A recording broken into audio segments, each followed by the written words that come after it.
د الله رب العزت په توفیق سره د تفسیر په دې مبارکو درسونو کې من د سورة الحج 14 آیت ختم کړی.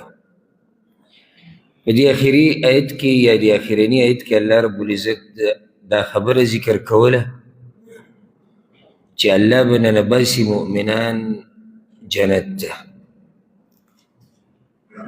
بیا آیت په دې ختم کو ان الله یفعل ما یرید، الله چې څه غواړي هغه کوي. اوس په دې پسې د 15 آیت کې دا خبره به بیانېږي چې الله رب العزت چې څه فیصله وکړي څوک یې واپس کولی نه شي، لکه څنګه چې الله فیصله کړې ده چې مؤمنان به جنت ته ځي. بله څوک په الله باندې په زور زبردستۍ یو کار نشي کولی. اصل کې د روان آیت باندې د پوهېدو دپاره په دې خبره به ځان پوه کړي. بعضو کسانو به د الله رب العزت بندګي کوله په شک باندې. پرون دا خبره ذکر شوې، نو که چېرته څه فایده به ورته میلاو شوه وي دا ډېر ښایسته دین دی، او که امتحان به راغی بیا به هغه دین پرېښو. دین به یې پرېښو او دا به یې ووي والعیاذ بالله وی الله د مؤمنانو مرسته نه کوي او مؤمنان نشي کامیابېدی او دا خبرې ګورې که وشي. نو دې آیت کې ورته الله رب العزت دا وایي که څوک دا خبرې کوي او زما د مرستې نه ناامیده چې الله موږ سره مرسته نه کوي، نو دی دې چت ته پړی ځوړن کړي او ځان دې پانسي کړي. که ډېر غوسه وي ځان دې څه کړي، ځان دې پانسي کړي. الله رب العزت چې کوم لوظ کړی دی هغه به پوره کېږي او بیا د هغې دپاره یو وخت مقرر کړی په هغه وخت به کېږي. الله به د مؤمنانو مرسته کوي، دا یقیني خبره ده. خو څوک په زور باندې په زوره په الله باندې مرستې نشي کولی د مؤمنانو چې دی الله وس یې وکړه. الله وایي که ته یې وس غواړې جو دې چت ته یو پړی ځوړن که او د ډېرې غوسې نه ځان مړ که. یا بعضو خلکو به دا وي چې الله به د دې پیغمبر مرسته نه کوي، نه په دنیا کې او نه په آخرت کې والعیاذ بالله، او دا به وي د ځان نه بس لګیا دی چې زه پیغمبر یم او زه داسې یم او زه دغه. نو الله رب العزت هغه خلکو ته هم دا ویلي که تاسو ډېر غوسه یې او ډېر قهر درغلی زما د دې پیغمبر په دې دعوت باندې، نو بیا دا خبرې پرېږدئ چې الله مرسته نه کوي د ده او الله دې پرېښودی دی او ده ته به کامیابي نه میلاویږي. که ډېر غوسه پړی ځوړن که او ځان پانسي که، که په دې سره دې غوسه ختمه شي. دریم قسم خلک هغه چې په زوره دا غواړي چې الله رب العزت زمونږ مرسته وکړي، یا تعدي کوي چې الله دې زمونږ مرسته وکړي. لکه اوس په مکي دور کې په مؤمنانو باندې سختې ډېرې راغلې وې. بیا بعض صحابه کرامو رسول وسلم ته شکایت وکړو چې یا رسول الله الله به کله مرسته رالیږي. رسول وسلم ته غوسه شوی وي تاسو تعدي کوئ. دغه شان مدني دور کې بعضو به تعدي کوله چې د هغوی دا مطلب نه و چې مرسته الله نه کوي، خو مطلب یې څه دی چې اوس یې وکړي. په موږ باندې سخته ده، موږ ته تکلیف دی چې اوس الله مرسته وکړي. الله وایي د دې آیت یو مطلب دا هم دی که تاسو ډېره تعدي کوئ او د اسمان ته یو لار پیدا کولی شي یو ځای وروخیږي او د هغه ځای نه ځان له مرسته په زور راکوزی کوي. دا خو د الله فیصلې دي، کله به مرسته کوي الله، کله به نه کوي. دا خو ټول الله رب العزت هر څه په تقدیر کې لیکلي دي. نو دې کې زموږ دپاره هم لویه فایده ده. ګورئ یوه خبره دا ده چې څه چې تقدیر کې لیکلی شي د هغه به یقیني کېږي. دویمه خبره د هر څه خپله مقرره نیټه ده. یو سړی وایي دا کار اوس دې وشو، ګوره ته د الله نه مخکې کېږي چې اوس وشو. نو چې دغه خبره درته سړی وکړي چې زه ته اوس غواړې وي زه ځان له یې وکړه، ځه کوم ځای نه یې کوې نشي کولی. نو ښه خبره دا ده چې د الله فیصلو ته غاړه کېږدي او د الله نه خیر غواړي او دته سوال کوي چې یا الله ما د شر نه ساته. ښکلې خبره دغه ده او څه چې الله لیکلي دي هغه به کېږي او په هغې کې به خیر وي. أعوذ بالله من الشيطان الرجيم بسم الله الرحمن الرحيم من كان يظن سوک چی گمان کئی أن لن ينصره الله في الدنيا والآخرة چی هیچ چری مرست بونکی دا بسر اللہ پا دنیا و پا آخرت کی. ندا دا دری قسم خلق بکرالو ها. یو اگا شکی اگا منافق وی اللہ منگ سر مرست نکی او دی پیغمبر دا خبری والعیاذ باللہ سی رزان نجوڑی شوی اگا بکرالو. دویم اکم خلق چوی اللہ ردی پیغمبر مرست بنا کئی دی با یوازی پاتی کی. دریم آگا مسلمانان چی پا مرست غختو کی تادی کئی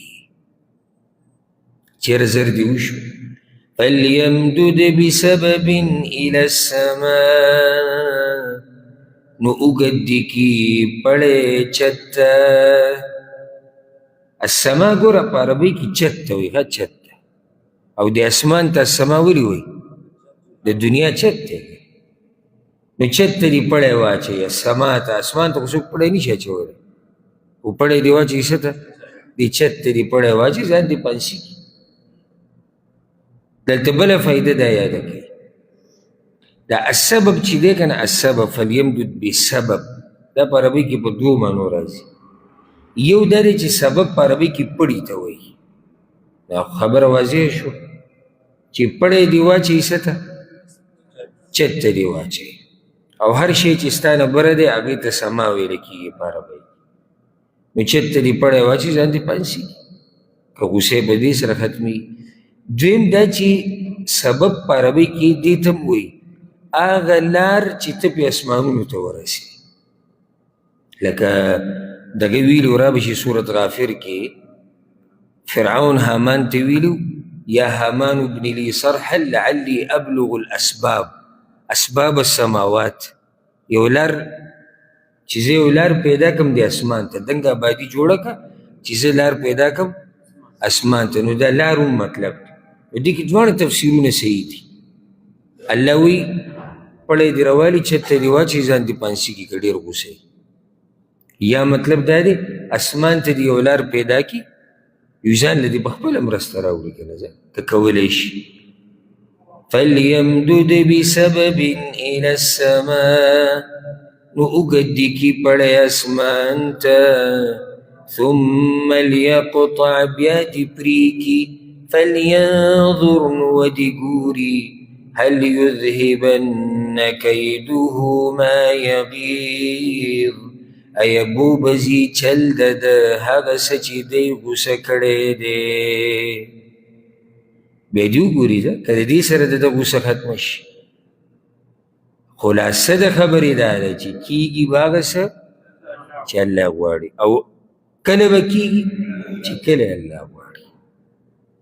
وكذلك أنزلناه آيات مبينات او دغه شان موږ نازل کړي دي آیتونه ښکاره وأن الله يهدي من يريد او یقینا الله هدایت کوي چاته چې وغواړي.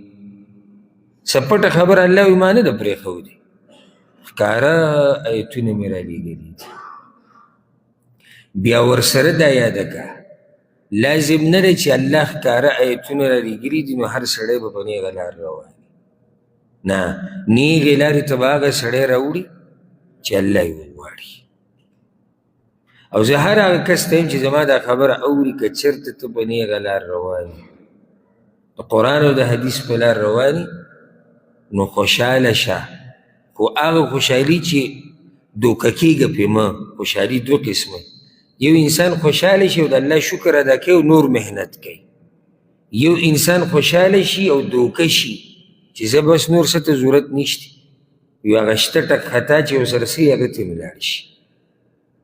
نو که چېرته ته په دغه خلکو کې یې چې الله د صحیح دین ښوولی دی، نو ته په هغه خلکو کې چې الله غوښتلي ده چې دی په نیغه لار روان شي.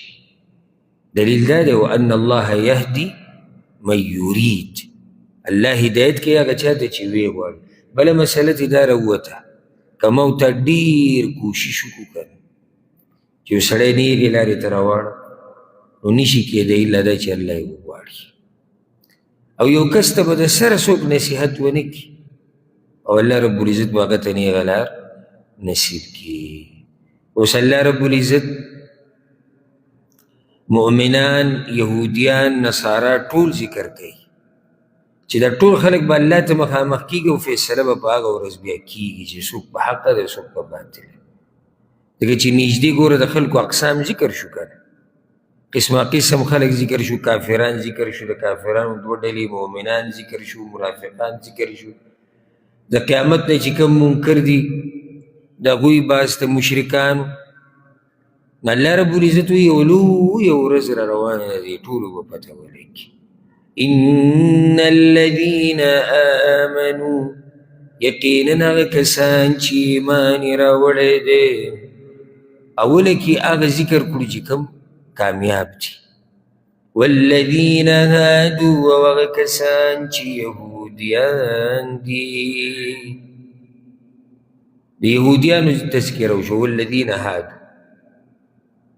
امام قتاده رحمه الله وی دینونه شپږ دي، یعنی څه خلکو جوړ کړي دي او څه حق دین دی، یو حق دین دی، ټول څو دي؟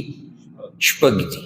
واحد للرحمن، یو پکې د رحمان دین دی، وخمسة للشیطان، او پنځه د شیطان دي. نو د رحمان هغه دیز کې په اوله کې ذکر شو ان الذین آمنوا، دا د رحمان دین دی. والذین هادوا، هو کسان چې یهودیان دي. یهودیان دا هغه خلکو ته ویل کېږي چې دعوه د اتباع د موسی علیه السلام کوي. یو خو د موسی علیه السلام په وخت کې او کې هغه مو چې په موسی علیه السلام یې صحیح ایمان راوړی، مؤمنان خلک. خو د عیسی علیه السلام د راتلو نه بعد یهودیت چې دی هغه منسوخ شوی دی.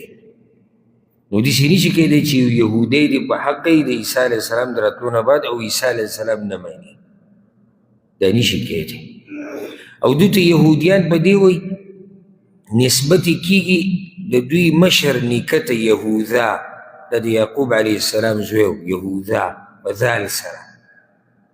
نو هغه ذال په دال باندې بدل شو، نو یهود ورته ویلی کېږي دوی ته. یا یهودیان دوی ته په دې وایي که نه چې کله د دوی مشرانو د سخي بندګي کړې وه او بیا یې توبه وایسته، الله ته واپس شو، نو ویلي و انا هدنا الیک، یا الله موږ ته ته واپس شو. د هدنا نه د دوی نوم کېښودی شو یهودیان. درېیمه وجه دا ده چې دوی کله د تورات تلاوت کوي، دوی خوځي، دا ټالۍ وایي، د هغې د لاسه دوی ته دا نوم ایښودی شوی. نو ان الذين آمنوا والذين هادوا والصابئين وصابيان والنصارى ونصارى والمجوس ومجوسيان والذين اشركوا، وغکسان چې شرک کړی دی. درېیمه ډله ذکر شوه صابیان، الصابئه. او الصابئ په عربۍ ژبه کې هغه چاته ویل کېږي المارق الخارج من الدین یا علی الدین، څوک چې په یو دین هم نه روان، ټول مذهبونه یې پرېښودي. او ځکه به د مکې مشرکانو چې څوک به مسلمان شو نو هغه ته به څه صحابي به یې ورته وي، د ټول مذهبونه پرېښودي دي، د دوی د پلار نیکه لار پرېښودې ده. په دې کې بیا د علماو لوی اختلاف دی چې دا صحابیان څوک دي. چا ویلي دي صحابیان هغه دي چې بس په یو نبي پسې نه دي روان، په یو دین پسې نه دي روان، دا یو فرقه وه. چا ویلي چې دا یو قوم او دوی به د دې ستورو بندګي کوله. الله اعلم چې هر څوک خو دا یو قوم چې په نیغه لار نه دی روان، لکه چې مشهوره دا ده دوی باره کې چې دوی به د نورې بندګي کوله، دوی به د سپومۍ بندګي کوله. څلورمه ډله ذکر شوې ده النصارا، او دا چې تابعداري کوي د عیسی علیه السلام. د رسول صلی الله علیه وسلم د راتلو پورې چې چا هم تابعداري د عیسی علیه السلام کوله دی په حق، او چې رسول صلی الله علیه وسلم کله راغی او دی ونه منو نو دی بیا کافر به بللی کېږي، دی په حق نه دی. دی بیا عیسی علیه السلام هم نه مني، وجه دا دی چې عیسی علیه السلام زیری زمونږ د دې پیغمبر ورکړی دی چې دی به راځي، او په تورات کې، زبور کې، انجیل کې، په ټولو کتابونو کې د آخرني پیغمبر تذکره شتي. نو چې څوک دی نه مني هغه خپل پیغمبر هم نه مني. دا یو خبره یاده کړئ. دوی ته نصارا په دې ویل کېږي ځکه چې دوی مرسته کړې وه د عیسی علیه السلام، لأنهم ناصروا عیسی علیه السلام، د هغه نصرت یې کړی. یا دوی ته نصارا په دې ویل کېږي په کوم ښار کې چې عیسی علیه السلام پیدا شوی، کوم علاقه کې چې پیدا شوی هغې ته ویل کېږي الناصره. هغه کوم ښار کې چې عیسی علیه السلام پیدا شوی، نو د هغې د لاسې بیا د دوی نوم کېښودی شو نصارا. پنځمه فرقه ذکر شوې ده المجوس. مجوسیان واضح ده د هغه فرقه ده چې دوی د اور بندګي کوي، او دوی کې د نور بندګي هم شتي، د سپومۍ هم شتي، او د ستورو هم شتي. او د دوی دا عقیده ده چې د دې ټول کائنات دو معبودان دي، یو معبود اله للخیر، هغه د خیر دپاره دی، و اله للشر، بل معبود د شر دپاره دی. او بعض وایي چې یو اله د رڼا دپاره دی، بل اله د تیارې دپاره دی. او دوی د اور بندګي هم کوي، دا مجوسیان دي. موږ اوس تفصیلي تاریخ نشو بیانولی، به ورته خبره ډېره اوږده شي. شپږمه ډله چې کومه ذکر شوې ده عبدة الاوثان، د بوتانو بندګي چې کوي، والذین اشرکوا، او هغه کسان چې شرک یې کړی. د دې نه مراد هغه خلک دي چې هغوی د بوتانو بندګي کوي. ان الله يفصل بينهم يوم القيامه، یقینا الله به فیصله وکړي په منځ د دوی کې په ورځ د قیامت. ان الله على كل شيء شهید، یقینا الله په هر شي باندې ګواه دی. الله به فیصله کوي د دوی په منځ کې. سوال څنګه؟ نو جواب دا چې الله د هر څه نه خبر دی، نو هغه ته فیصله کول څه ګران خو نه دي. په هر څه ګواه دی، هر څه ویني، هر څه اوري. الله وایي په هغه ورځ به پته ولګي. دې کې اصل کې یره ورکول مقصد دی. هوښیار سړی که نه چې کله ته هغه ته ووایي چې د قیامت په ورځ به پته ولګي، نو هغې به یې لږ ساعت له ځان له کښېني، سوچ وکړي چې راځه به کومه لار روان یم. کله استاد شاګرد له یره ورکوي، پته به دې ولګي، امتحان کې به دې پته ولګي. هوښیار شاګرد دغه خبره بیا وایي او زړه کې پرته وي او یریږي، وایي استاد راته ویلي چې امتحان کې به دې پته ولګي چې ګوره امتحان کې سره روان دي. نو دی کښېني، بیا کوشش شروع کړي. رب العزت چې موږ ته دا خبرې قرآن کې کوي که د ځای په ځای چې د قیامت په ورځ به زه فیصله کوم، د دې مطلب دی چې د قیامت په ورځ به پته ولګي. او دا به چې سورة الرحمن کې ډېره د یرې خبره ده. الله وایي سنفرغ لکم ایها الثقلان، ای پیریانو، ای انسانانو، زر به زه تاسو ته فارغه شم، صبر وکړه پته هم ولګي. اوس د الله عظمت بیانېږي چې څومره عظیم رب دی، څومره لوی شان والا دی. بیا هم دی مشرکانو، دی کافرانو د چې نږدې تذکره وشو، دوی دغه مقام او دغه شان او د عظمت نه دی پیژندلی. الم تر ان الله یسجد له، ایا نه ګورې ته چې بېشک الله سجده کوي هغه ته، من فی السماوات ومن فی الارض، هغه څوک چې په اسمانونو کې دي او هغه څوک چې په ځمکه کې دي. والشمس والقمر، او نور او سپوږمۍ، والنجوم والجبال، او ستوري او غرونه، والشجر والدواب او حيوانات، والشجر والدواب او وني او ساروي، وكثير من الناس او ډیر د انسانانو. دومره عظیم رب دی. الم تر ان الله يسجد له، سجده په عربی کې عجزي کولو ته وایي، د ټیټېدو سره، یا که ټیټېده د انسانانو دپاره نو د هر مخلوق دپاره د سجدې لګولو خپله طریقه ده. یا موږ ته معلومه ده او یا موږ ته معلومه نه ده، خو دومره دی چې رب العزت دا ویلي دي چې ما ته هر مخلوق هغه سجده لګي. حدیث کې راځي، صحیح بخاري صحیح مسلم کې، ابو ذر رضی الله عنه وی زه یو پیر مسجد نبوي ته رالم او رسول الله صلی الله علیه وسلم ناست، نو کله چې انور ډوب شو ما ته وی چې یا ابا ذر هل تدري اين تذهب هذه؟ تا ته دا پوهه شته انور چېرته لاړ؟ وی ما ورته ویل چې الله او د الله رسول ته پته ده، الله او د الله رسول ته پته ده. وی راته وی چې دا چې کله د انور ډوب شي که نه نو د الله نه د سجدې اجازت وغواړي،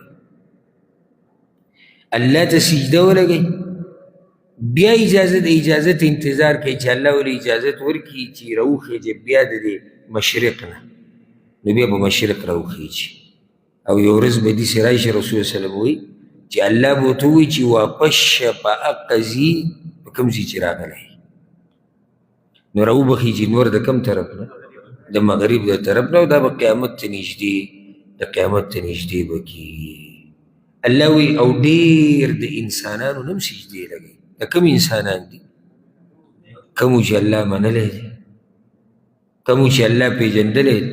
وکثیر حق علیه العذاب، او ډېرو باندې ثابت شوی دی عذاب. صحیح د ډېر انسانان خو الله ته سجدې لګوي، خو ډېرې نه لګوي، ډېرې لګوي، ډېرې نه لګوي. او دلته یو سړی سوال کولی شي چې الله خو اکثر قرآن کې دا خبره کوي چې ډېر خلک ایمان نه راوړي، ډېر خلک شکر نه ادا کوي، ډېر خلک نه بولي. دلته ډېر چې دی سجده لګوي، خو ګور هلته دی بل طرف ته ووایي چې او ډېرو باندې عذاب ثابت شوی. معنی دا مؤمنان چې کم دي صحیح ده، دوی د هغه نه منونکو په مقابله کې لږ دي، خو دا هم ښه ډېر دي.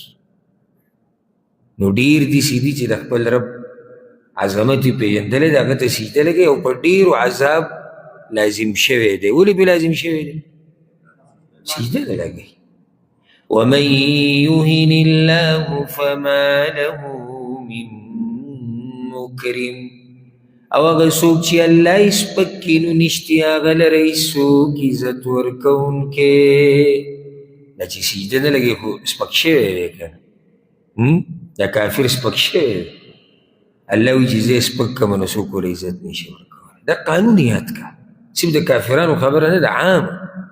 رب العزت چې چاله عزت ورکړي نو څوک یې سپکولی نشي، او چې الله یې سپک کړي څوک یې عزتمن کولی نشي. الله دې موږ له عزت د دنیا او د آخرت راکړي، او الله دې موږ د دنیا او د آخرت د ذلت نه وساتي. الله دې په موږ پردې راواچي.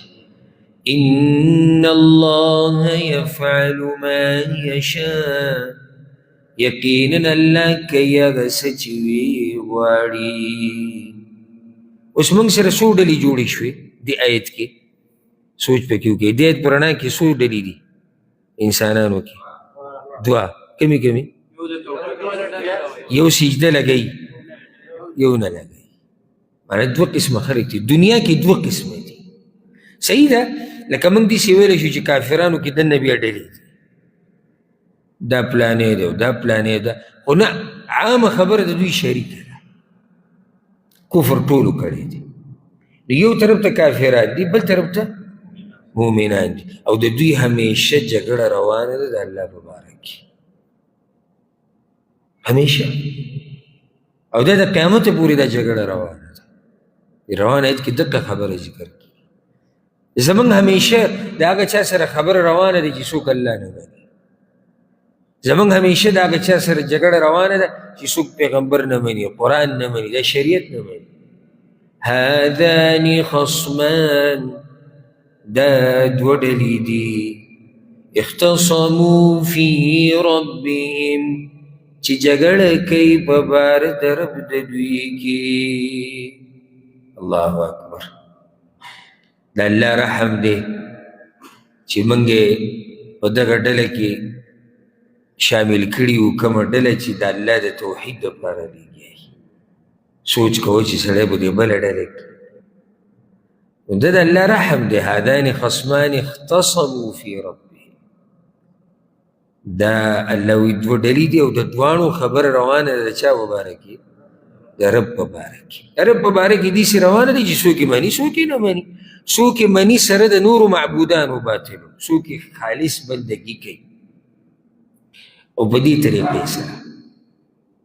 نو بیا دا جنگ چې کوم روان دی، کله د خبرو دی، کله د توري دی، د ټوپک دی، او داسې دا خبر روانه ده هغه قیامت پورې. نو هر یو ډله دا وایي چې زه په حقه یم. مؤمنان وایي موږ په حقه یو او خپله خبره کوي، او کافران وایي موږ څه یو؟ موږ په حقه یو. سره د دوی دغه فرقو لکه اوس چې ذکر شو، صابیان وایي موږ په حقه یو، نصارا وایي موږ په حقه یو، یهودیان وایي موږ په حقه یو، مجوسیان وایي موږ په حقه یو، مشرکان څه وایي؟ وایي موږ په حقه یو. صحیح بخاری صحیح مسلم کی حدیث ته ابو ذر رضی الله عنه وی دا آیت د هغه خلکو په باره کې نازل شوی دی چې د بدر په غزا کې اول راوتي جنګ له. د بدر د غزا سیرت واورئ نو ښه تفصیل به ته معلوم شي. دا جنګ چې به پوخا شروع کېدو نو اول به بس کسان راکوز شو، نو هغوی به مقابله وکړو، هغې سره به جنګ ګرم شو. نو وایي چې د مشرکانو د طرف نه 3 کسان راوتي، عتبه او شیبه چې دواړه د ربیعه زامن دي، او الولید ابن عتبه. یو ډله دا ده. دویمه ډله چې راوتې وه هغه ده چې حمزه، علي، عبید بن الحارث رضی الله عنه. نو هذان خصمان اختصموا فی ربهم، دا دوه ډلې دي او دواړو جنګ کړی دی په باره د رب خپل کې. یو طرف ته مؤمنان دي، بل طرف ته کافران دي. دې په شان نزول کې دا خبره بیانېږي. او قتاده رحمه الله دا ذکر کړي دي، یو پیر مسلمانان او اهل کتاب وران شو. نو اهل کتاب وی زمونږ پیغمبر ستاسو د پیغمبر نه مخکې راغلی دی، او زمونږ کتاب ستاسو د کتاب نه مخکې دی، نو بس مونږ حقدار د جنت یو او مونږ ګټلی دی. مسلمانان ورته وی نه، زمونږ کتاب وروستنی دی خو ټول کتابونه یې منسوخ کړي دي، زمونږ پیغمبر اخرنی دی خو هغه خاتم الانبیا دی، نو مونږ ډېر حقدار یو د جنت. جو الله وی دا دوه ډلې دي، دواړه وران شوي دي په باره د الله کې. انجام د دې ډلو اوس ګوره، انجام د دې ډلو ګوره. فالذین کفروا، نو هغه کسان چې کفر یې کړی دی، قطعت لهم ثياب من نار، پرې به کړی شي دوی لره جامې د اور نه. د اور نه جامې جوړېږي، خو مطلب دا دی چې دا اور به د دوی سره داسې لکه څنګه چې دا جامه د بدن دپاره وي، نه به دې جدا کېږي. يصب من فوق رؤوسهم الحميم، راړولی کېږي به د پاسه د سرونو د دوی نه ګرمې اوبه. یو روایت کې راځي چې د اوبه به دومره ګرمې چې کله به دې سر ورته واړئ که نه، نو دا کوپړۍ به یې ویلې شي او په هغې کې به دننه لاړې شي، او بیا یې داسې به دننه خېټې ته او دا کولمې او دا هر څه به ورکته. يصهر به ما في بطونهم والجلود، ویلې کېږي به په دې سره یعنې په دې اوبو سره ویلی بکړی شي په دې سره هغه څه چې په خېټو د دوی کې دي او څرمنې.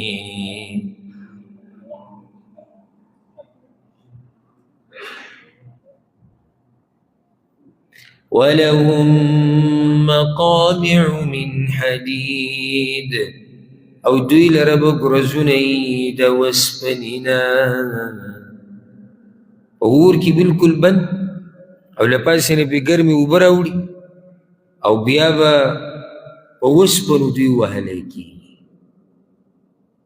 كلما أرادوا أن يخرجوا منها هر کله چې وغواړي دوی چې راوځي د هغې نه من غم د غم د لاسه اعیدوا فیها نو واپس به کړی شي هغې ته وذوقوا عذاب الحریق او وڅکئ عذاب د اور سوځونکي. دا به ورته وویلی شي هر کله چې دوی غواړي چې موږ راوځو نو واپس به دې جهنم ته ګزار کړی شي. دا ایتونه واضح دي، دومره تفصیل ته ضرورت نه لري. دویمه ډله قرآن د څو ډلو ده؟ د دوو ده که نه، د یوې انجام دغه دی. دویم ان الله يدخل الذين آمنوا یقینا الله ننباسي هغه کسان چې ایمان یې راوړی دی وعملوا الصالحات او عملونه یې کړي دي نیک جنات جنتونو ته تجري من تحتها الانهار چې بهیږي به لاندې د هغې نه ولي يحلون فيها من أساور اچولی کېږي به دوی ته په هغې کې د بنګړو من ذهب ولؤلؤا أساور من ذهب ولؤلؤا د بنګړو د سرو زرو نه او ملغلرې ولباسهم فيها حرير او جامې د دوی به په هغې کې د ریخم وي. دا واړه وباسه یاره بهر ته.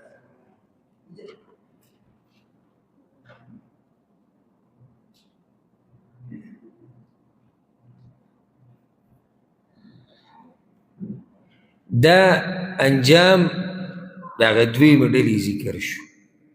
وهدوا إلى الطيب من القول او هدایت کړی شوی او د دوی پاکې وینا ته وهدوا إلى صراط الحمید او هدایت کړی شوی او د دوی لارې د ستایلی شوي ذات ته. دوی چې د جنت ته لاړو که نه وجه دا ده چې الله ورته لار ښولې وه وهدوا إلى الطيب من القول لار یې ورته ښولې وه د پاکې وینا. نو په پاکه وینا کې اوله کومه خبره راله؟ د توحید عقیده کلمه د لا اله الا الله. الله د دوی هدایت کړی و د لا اله الا الله طرف ته ځکه و جنت ته لاړ او دغه شان په دې کې دننه هره ښه خبره راله. الله رب العزت دوی ته نیغه لار ښولې وه نو په دنیا کې د دوی هره خبره ښایسته وه، د دوی اخلاق مزیدار و، د دوی خبرې پاکې وې، د دوی په ژبه د الله ذکر و، په دوی په ژبه د الله خبره وه.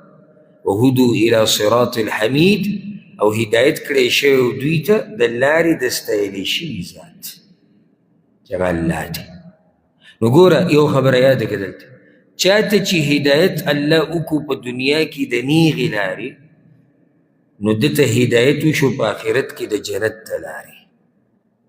په دې لار چې ته روان شوې که نه نو هله به ته په آخرت کې به د جنت په لار ورځې. دا مؤمنان چې د جنت په لار ورغلي دي نو وجه یې څه ده؟ دوی په دنیا کې به نه هغه لار ورغلي دي، آخرت کې ورته الله د جنت لار اسانه کړه. الله دې موږ ته دغه لار اسانه کړي.